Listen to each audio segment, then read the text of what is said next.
امریکی صدر ٹرمپ نے کہا ہے کہ اگر ایسی ڈیل ہو کہ ایران نیوکلیئر ہتھیار حاصل نہ کرے تو ہم شاید مطمئن ہو جائیں۔ ایسا لگتا ہے کہ ایران کے ساتھ ڈیل طے پانے کا اچھا موقع ہے۔ واشنگٹن میں گفتگو، کہا ایران پر آج دوبارہ حملہ کرنا تھا۔ سعودیہ، امارات اور قطر کی درخواست پر حملے کا منصوبہ مؤخر کیا۔ ایران پر منگل کو حملے طے کر لیے تھے۔ سعودی ولی عہد شہزادہ محمد بن سلمان، امیر قطر تمیم بن حمد الثانی اور متحدہ عرب امارات کے صدر محمد بن زاید ال نہیان نے کہا فوری حملہ نہ کریں، سنجیدہ مذاکرات ہو رہے ہیں۔ ان اتحادیوں اور عظیم رہنماؤں کا خیال ہے کہ ڈیل ہو جائے جو امریکہ، مشرق وسطیٰ کے ممالک اور دیگر کو قابل قبول ہوگی۔ اس ڈیل کے تحت ایران نیوکلیئر ہتھیار نہیں بنا سکے گا۔ ان لیڈرز کی وجہ سے امریکی وزیر جنگ، chairman joint chiefs of staff اور امریکی فوج سے کہا ہے کہ منگل کو حملہ نہیں کیا جائے گا، تاہم فوج کو حکم دیا ہے کہ قابل قبول ڈیل نہ ہونے کی صورت میں مختصر نوٹس پر مکمل حملے کے لیے تیار رہیں۔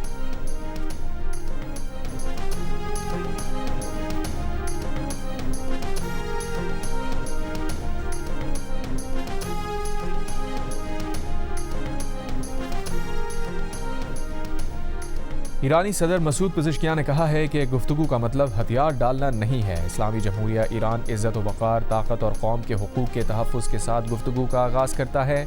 ایران کسی بھی صورت میں عوام اور ملک کے قانونی حقوق سے پیچھے نہیں ہٹے گا۔ ہم اپنی پوری توانائی کے ساتھ عوام کی خدمت کرتے رہیں گے۔ ہم ایران کے مفادات اور عزت و وقار کی حفاظت کریں گے۔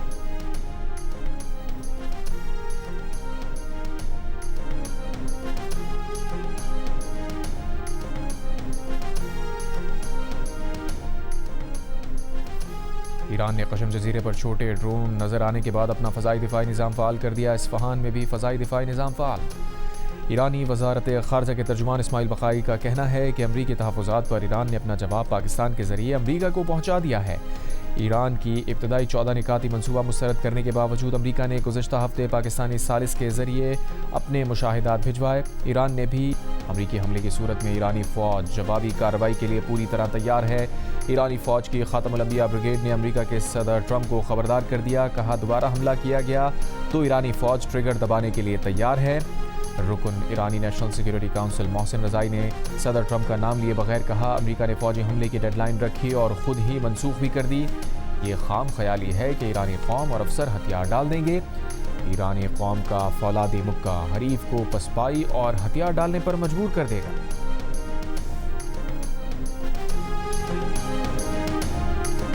اسی ذریعے اپنا جواب واشنگٹن تک پہنچا دیا۔ یہ عمل پاکستان کے ذریعے جاری ہے۔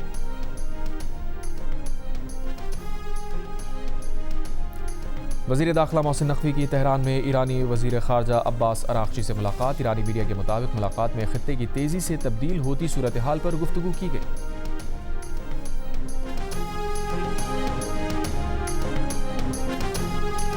وزیر اعظم کی قطر ہم منصب سے ٹیلی فونک گفتگو، دو طرفہ تعاون اور مشرق وسطیٰ کی بدلتی ہوئی صورتحال پر تبادلہ خیال۔ دوران بات چیت پاکستان کی قیادت میں جاری امن کوششوں پر خصوصی توجہ مرکوز رہی۔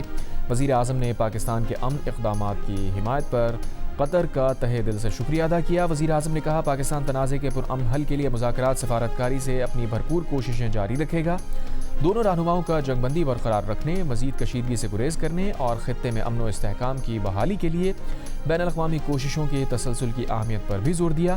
وزیر اعظم شہباز شریف سے چین کے سفیر کی بھی ملاقات، پاک چین دو طرفہ تعلقات پر تبادلہ خیال۔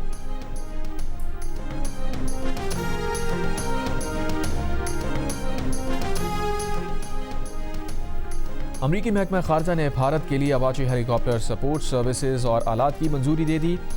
ٹھیکے کی مالیت 19 کروڑ 82 لاکھ ڈالر ہے۔ امریکی محکمہ خارجہ کے مطابق مرکزی کانٹریکٹر بوئنگ اور لاک ہیڈ مارٹن کمپنیز ہوں گی۔ سپورٹ سروسز میں training, simulation, maintenance, spare parts اور دیگر تکنیکی سروسز شامل ہوتی ہیں۔ بھارت کے پاس اس وقت 28 اپاچی ہیلی کاپٹرز ہیں۔ محکمہ خارجہ نے بھارت کے لیے الٹرا لائٹ ہاوٹزر سپورٹ کی منظوری بھی دے دی، جس کی مالیت 23 کروڑ ڈالر بنتی ہے۔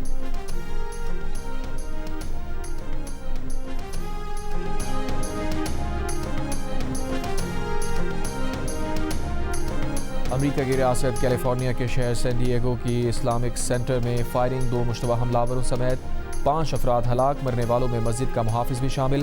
پولیس کا کہنا ہے کہ دونوں مشتبہ حملاوروں کو ہلاک کر دیا گیا۔ واقعہ نفرت پر مبنی جرم ہے۔ دونوں مشتبہ حملاور کم سن تھے۔ سین ڈیگو کی مسجد میں فائرنگ کی گئی۔ وہ علاقے کا سب سے بڑا اسلامک مرکز ہے جہاں 5000 نمازیوں کی گنجائش ہے۔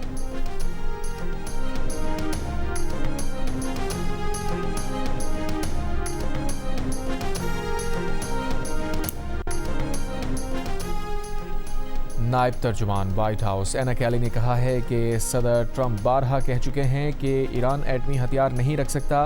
ایران عسکری طور پر کمزور، معاشی طور پر دباؤ میں اور پہلے سے زیادہ تنہا ہو چکا۔ امریکی صدر کے پاس ایران سے نمٹنے کے لیے تمام آپشنز موجود ہیں۔ ایران نے نیک نیتی سے مذاکرات نہ کیے تو ٹرمپ قومی سلامتی کے لیے ضروری فیصلہ کریں گے۔ امریکی صدر نے اپنی ریڈ لائنز بہت واضح کر دی ہیں۔ ریڈ لائنز میں شامل ہے کہ ایران ایٹمی ہتھیار حاصل نہیں کر سکتا۔ اگر ایران نے ان ریڈ لائنز کو تسلیم نہ کیا تو امریکہ سخت اقدامات کر سکتا ہے۔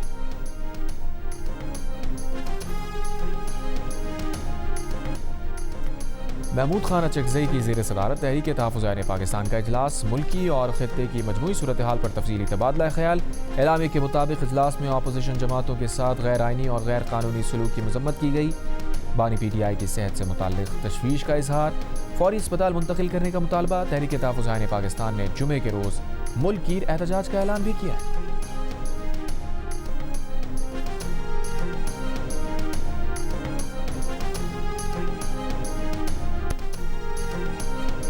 اسرائیلی فورسز کا غزہ کے لیے امداد لے کر جانے والے گلوبل سمود فلوٹیلا پر حملہ۔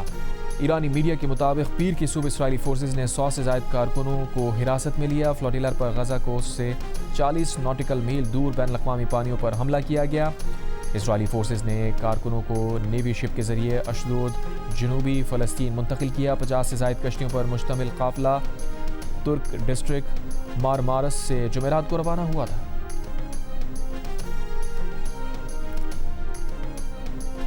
مقبوضہ غزہ پٹی کے لیے امدادی مشن میں شامل پاکستان کے 7 عیدی سمیت متعدد ایکٹیوسٹ کو اسرائیلی فورسز نے گرفتار کر لیا۔ 7 عیدی فاؤنڈیشن کے سربراہ فیصل عیدی کے بیٹے ہیں۔ وہ ترکی کے شہر مارمارس سے فریڈم فلوٹیلا کے ہمراہ غزہ روانہ ہوئے تھے۔ 7 عیدی نے ویڈیو پیغام میں کہا، اگر دنیا یہ ویڈیو دیکھ رہی ہے تو اس کا مطلب ہے انہیں اسرائیل نے گرفتار کر لیا ہے اور انہیں وطن واپس لانا حکومت پاکستان کی ذمہ داری ہے۔ انسانی حقوق کمیشن پاکستان نے اسرائیلی فوج کی طرف سے 7 عیدی کی حراست کی شدید مذمت کی۔ کہا ایسے اقدامات بین الاقوامی قوانین اور انسانی اصولوں کی سنگین خلاف ورزی ہے۔ خاص کر فلوٹیلا پر سوار افراد کے ساتھ بدسلوکی کی رپورٹس تشویشناک ہیں۔ گورنر سندھ نہال ہاشمی کا 7 عیدی کی گرفتاری پر اظہار تشویش۔ کہا انسانیت کی خدمت کرنے والوں کو روکنا عالمی انسانی اقدار اور قوانین کی خلاف ورزی ہے۔ عالمی برادری فوری نوٹس لیں، امدادی کارکنوں کی محفوظ رہائی یقینی بنائے۔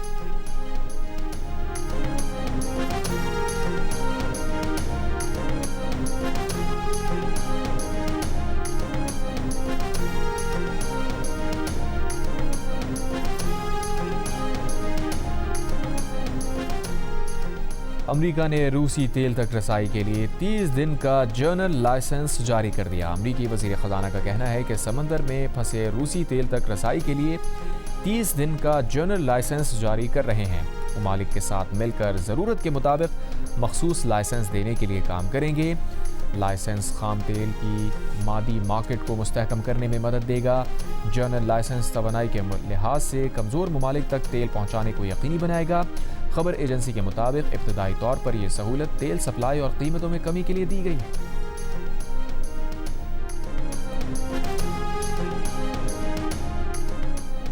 اور ترکی کے جنوبی علاقے میں فائرنگ، 4 افراد ہلاک، 8 زخمی۔ 17 سال کے حملاور نے ریسٹورانٹ میں فائرنگ کی۔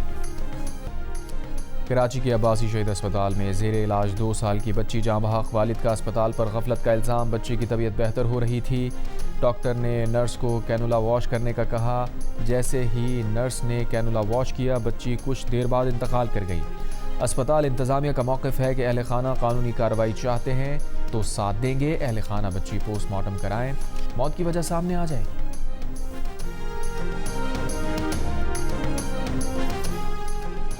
مالاکنڈ ضلع سوات میں آندھی اور گرج چمک کے ساتھ تیز بارش، مختلف علاقوں میں بجلی کی فراہمی معطل۔ وینگورا میں مکان کی دیوار گرنے سے 4 افراد زخمی۔